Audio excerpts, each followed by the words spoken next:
নমস্কাৰ বন্ধুসকল, মই হিৰেন।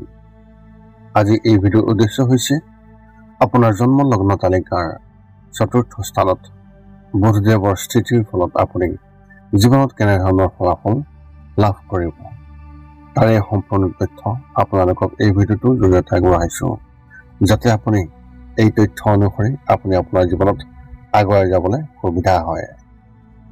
প্ৰথমে মোৰ এই চেনেলটো আপোনালোকে ছাবস্ক্ৰাইব কৰি ল'ব, যাতে মোৰ পিছৰ ভিডিঅ'বিলাক আপোনালোকে সহজে লাভ কৰিব পাৰে। লগতে মোৰ ভিডিঅ' যদি ভাল লাগে তেন্তে লাইক আৰু শ্বেয়াৰ কৰিব, কমেণ্ট কৰি আপোনালোকৰ মনৰ ভাৱ প্ৰকাশ কৰিব। এতিয়া আহোঁ মূল বিষয়লৈ।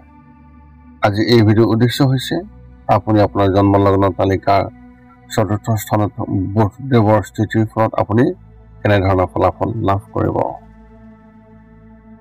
জন্ম তালিকাত চতুৰ্থ স্থান মাতৃৰ স্থান।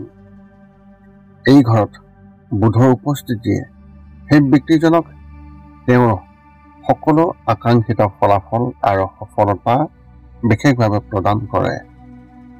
চতুৰ্থ স্থান এই ঘৰত বুধৰ প্ৰভাৱে এইটোৱে দেখুৱাইছে যে আপুনি এজন অতি সৎ, বুদ্ধিমান আৰু নিজৰ জীৱনত অহৰহ আগবাঢ়ি যোৱা এজন ব্যক্তি। ৰাশিফলৰ এই ঘৰত গুৰুদেৱৰ আৰু সূৰ্যৰ লগত বুধৰ সংযোগে সেই ব্যক্তিজনক অতি ইতিবাচক আৰু শুভ ফলাফল লাভ কৰাত সহায় কৰে। বুধদেৱৰ স্থিতিৰ ফলত আপুনি ইতিবাচক আৰু নেতিবাচক ইয়াৰ প্ৰভাৱৰ বিষয়ে জনাব আগবাঢ়িছোঁ। আপুনি ইয়াৰ সম্পূৰ্ণ তথ্য জানি ল'ব। এতিয়া আপুনি সৰ্বপ্ৰথম জানি লওক যে আপোনাৰ জন্মলগ্ন তালিকাৰ চতুৰ্থ স্থানত বুধদেৱৰ শুভ প্ৰভাৱবিলাক কেনেধৰণৰ। সৰ্বপ্ৰথমে জ্যোতিষৰ মতে চতুৰ্থ স্থানত বুধৰ শুভ প্ৰভাৱে সেই ব্যক্তিজনক শাৰীৰিকভাৱে সবল কৰি তুলিব। এই ব্যক্তিসকলক বিতৰ্কত চতুৰ আৰু ভাল উপদেষ্টা কৰিব। ২ নম্বৰতে হৈছে এই ব্যক্তিসকলক ধৈৰ্য আৰু জ্ঞানৰ অভাৱ নাই। বুধৰ উপস্থিতিয়ে সেই ব্যক্তিসকলকো ভাল ৰাজনীতিবিদ বুলি প্ৰমাণিত কৰায়। তৃতীয়তে হৈছে বুধদেৱৰ প্ৰভাৱৰ বাবে এই ব্যক্তিসকলৰ স্মৃতিশক্তিও অতি চোকা, যাৰ বাবে তেওঁলোকৰ অন্তৰ্দৃষ্টিও অধিক চহকী হ'ব পাৰে। চতুৰ্থতে হৈছে এনে ব্যক্তিসকল সংগীত, গীত আৰু নৃত্যৰ প্ৰতি আগ্ৰহী। আপুনিও এজন বিদ্বান লেখক হ'ব পাৰে। জ্যোতিষৰ মতে শ্ৰেষ্ঠ মানুহৰ লগত বন্ধুত্ব হ'ব আপোনাৰ। পঞ্চমত হৈছে এই ব্যক্তিসকল এজন খুবেই ভাল কূটনীতিবিদ হ'ব পাৰে।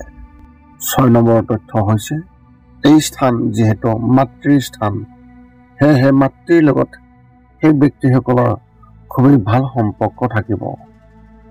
এই ব্যক্তিসকলে জীৱনৰ সকলো আৰাম আৰু সুবিধা লাভ কৰিব পাৰে।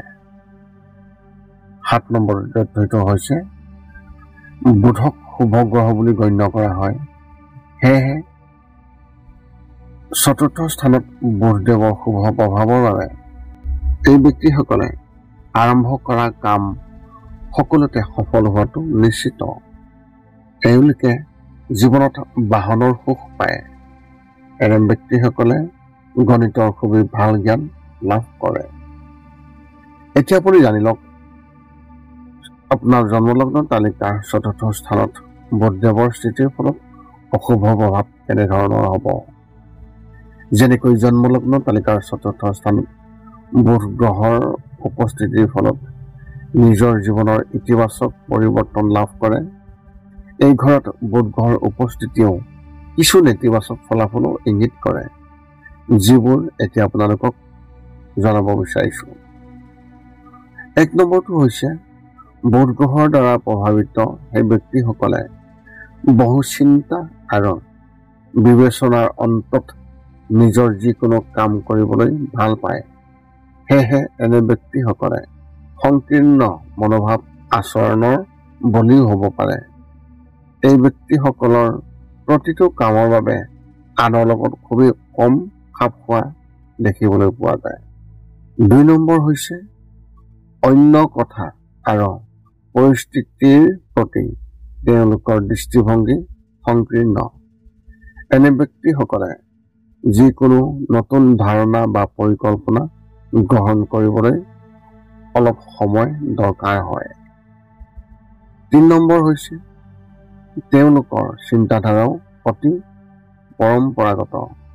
সেয়েহে তেওঁলোকে আধুনিক চিন্তা আৰু ধাৰণাসমূহৰ সৈতে সহজে খাপ খাব নোৱাৰে, যাৰ বাবে এই ব্যক্তিসকলেও নিজৰ জীৱনত ঘটি থকা পৰিৱৰ্তনবোৰ সহজে মানি ল'ব নোৱাৰে। 4 নম্বৰটো হৈছে এই ঘৰত থকা বোধগম্য সেই ব্যক্তিজনক মানুহ আৰু বহু ঘটনাৰ অহৰহ অনুসন্ধান কৰিবলৈ প্ৰেৰণা যোগায়। এইদৰে এই প্ৰৱণতাই তেওঁলোকৰ মনত অবিৰত চিন্তাৰ সৃষ্টি কৰি থাকে, যিটো তেওঁলোকৰ বাবে নিয়ন্ত্ৰণ কৰাটো অসম্ভৱ।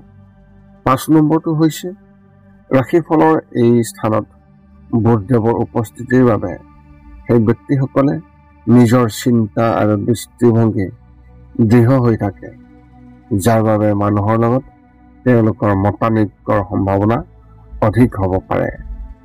নিজৰ চিন্তাধাৰাত দৃঢ় হৈ থকাৰ বাবে তেওঁলোকৰ পৰা পৃথক দৃষ্টিভংগী থকা মানুহৰ লগত তেওঁলোকে মতাদৰ্শনত পাৰ্থক্য পায়। 6 নম্বৰ তথ্যটো হৈছে কেতিয়াবা এই ব্যক্তিসকলেও নিজৰ আৱেগৰ প্ৰভাৱত ভুল সিদ্ধান্ত লয়।